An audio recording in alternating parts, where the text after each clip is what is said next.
year and I can't believe Christmas is over. I'm just kidding. But seriously, Christmas is easily one of my favorite holidays, and the only reason I am not really bawling like a baby is because I also really look forward to the new year. I've been just doing things around the house, trying to do things in my life to kind of tidy things up in preparation for the new year. I'm a simple girl. I do not like overly complicated. It makes me a little anxious, a little crazy. So the simpler, the better for me. And with that in mind, I came up with 7 simple things, keeping it simple, that you can do that kind of helps you transition into the new year, or even in the middle of the year, the first few months of the year, whenever.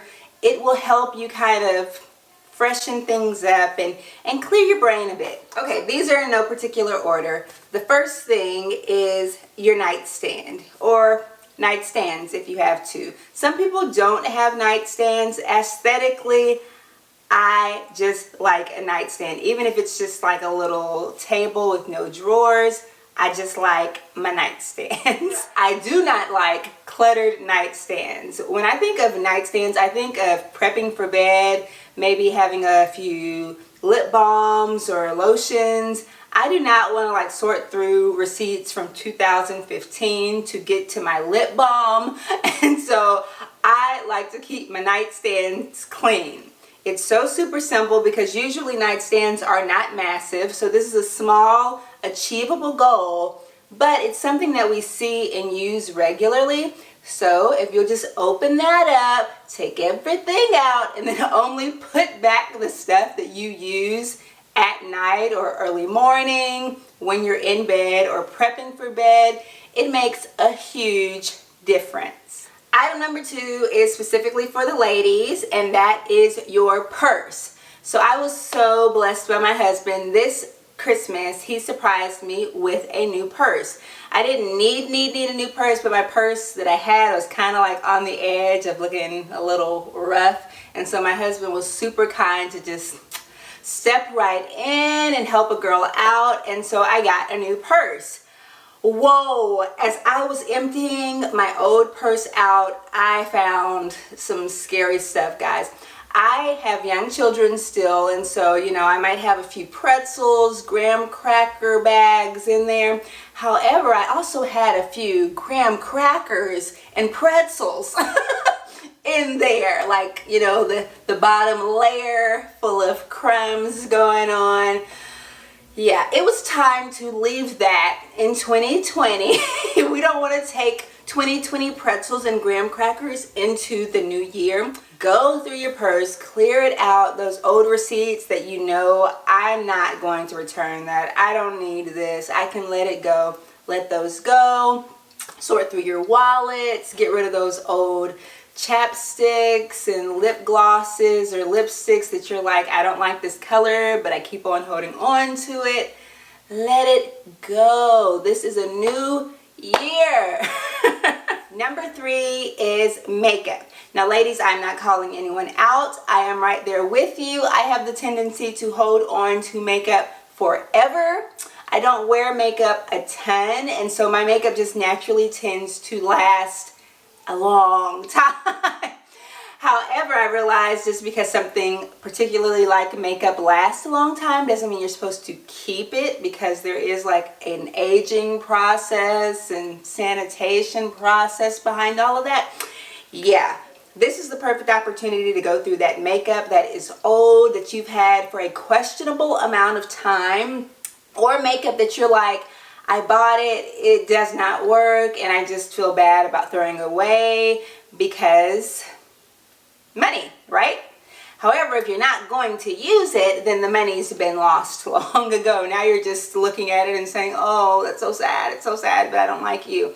So it's just best to let that go. If you have 4 mascaras like I currently do, to say which ones do I actually like, which ones can go. If you have 300 lip balms and lip glosses like somebody in this room, then now might be the perfect time to say, which ones do I like, which ones can go. Number 4, countertops. Now this sounds like a lot, actually. it kind of is, but it kind of isn't. And it also sounds like something that is obvious. Of course, you want your countertops clear, but so many of us have countertops that are always cluttered, and we've just almost accepted that as decor. Like in our closets or in our bathrooms, like, oh, the bathroom counter is just cluttered. That's how bathroom counters are. But it does not have to be that way. And just this morning, I took a shelf, just a small shelf, and I put it in my bathroom for things that I use every day, like my toothbrush, like my face cleanser, things that I'm literally using morning and night. Because I've realized when it's on my countertop, I don't get to clear off my countertops as frequently as I like, because it's like, oh, I have to move everything over, then I have to get the spray, and so now that that's up and off the countertop, it's like 5 inches above the countertop on a teeny tiny shelf, but it's off the countertop. And so that makes the idea of cleaning my countertop off with a rag so much more appealing than, oh, I have to shift everything over. It's just little simple mind shifts like that that make a huge impact over the long run. Number 5 is our patio or outdoor space. This does not have to be as big of a deal as it sounds or may sound to some of you. This is just a tidying up of our space.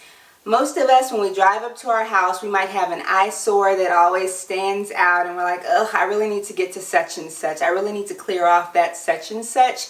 This is the perfect time to clear off that such and such. If you have a plant that's been dead for a year and a half, and you're holding out on that hope that it's going to spring back to life miraculously, it might be time to let that plant go. Be free. Be free. Go with the wind. It's probably not coming back after a year and a half, so I want to free you from that. You can let that plant go. It's going to make your outdoor living or your front patio look and feel so much better having that cleared and gone. Also, if you have little throw pillows on your little cute benches or your cute chairs, this is the time where you can just throw those in the wash or just straighten them up. They might be slouching or looking a little sad. This can be the time that you just get that done. Number 6 is things with negative connotations or things that just make you feel sad. I helped my husband clean out his office the other day, and I told him, are you the keeper of obituaries? Because he had a few obituaries for no particular reason other than he might have come from a funeral and he just kind of sat it to the side, and then it just ended up in the clutter. Whoa, there is no need to keep that. I know that there are some people that are super sentimental, and if for whatever reason you do feel like keeping those kind of things, it might be something that you tuck away. You might put in a memory bin as opposed to just out with the general stuff of your home. You might tuck that away in an intentional, deliberate space that holds those kind of keepsakes. But otherwise, don't keep things out that are making you sad or things that you have a negative connotation with. This could be something like a gift that was given to you by somebody who is no longer a friend, and you've kept the item, but you're like, why do I keep the item? And every time you pass by it, it just kind of makes you feel a little icky. It might be a picture. There are so many things that when you take a quick walk around your house, or maybe you can even think about it right now where you're like, I should probably get rid of that, or this is from a time in my life that I don't actually want to dwell on at the moment. And it might be something that you don't necessarily get rid of, but something maybe you tuck away and decide later that you will get rid of. You might need that time, and that's totally cool. That's totally your prerogative. But it is something that you might want to set aside so that it's not in your daily walk of life. Number 7 is your fridge and or your pantry.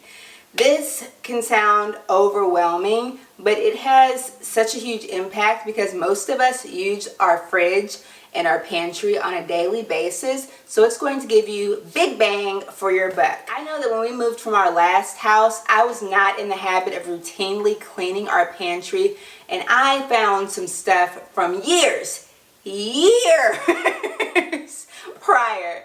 It just tells me that I was not in a habit of intentionally cleaning that specific area. And in the last probably 2 years, I've gotten a lot better about just taking a look at my whole home and assessing, okay, what needs to be cleaned, so that I'm making a loop through my home and I can make sure that I'm actually touching everything regularly to make sure that things don't end up in my house 10 years past their expiration date. I will say that this can be a little overwhelming sounding, especially the first time you do it. So you might just want to go row by row on your pantry. You might say, okay, Monday and Tuesday I'm going to knock out these 2 rows and we're just going to go through it. We're going to go through each of my 3 million spices and we're going to see which 10 I'm keeping.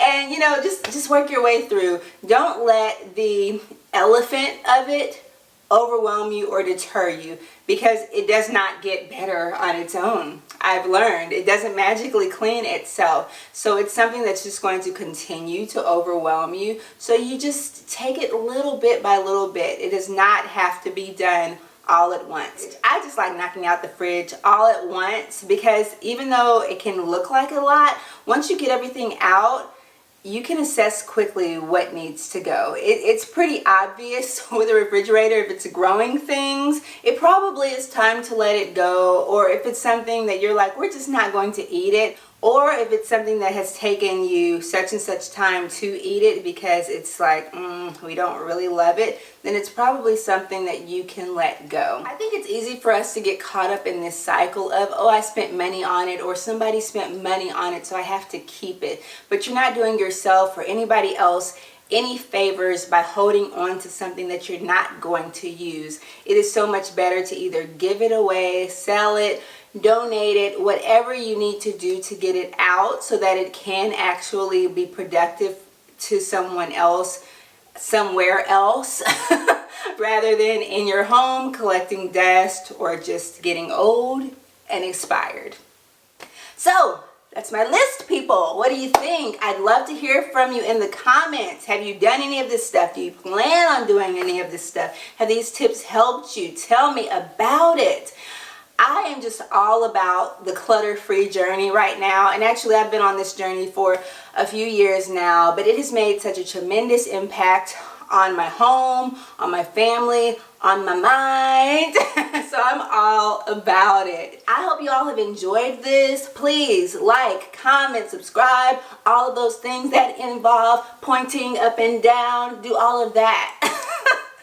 And until next time, Happy New Year and see ya.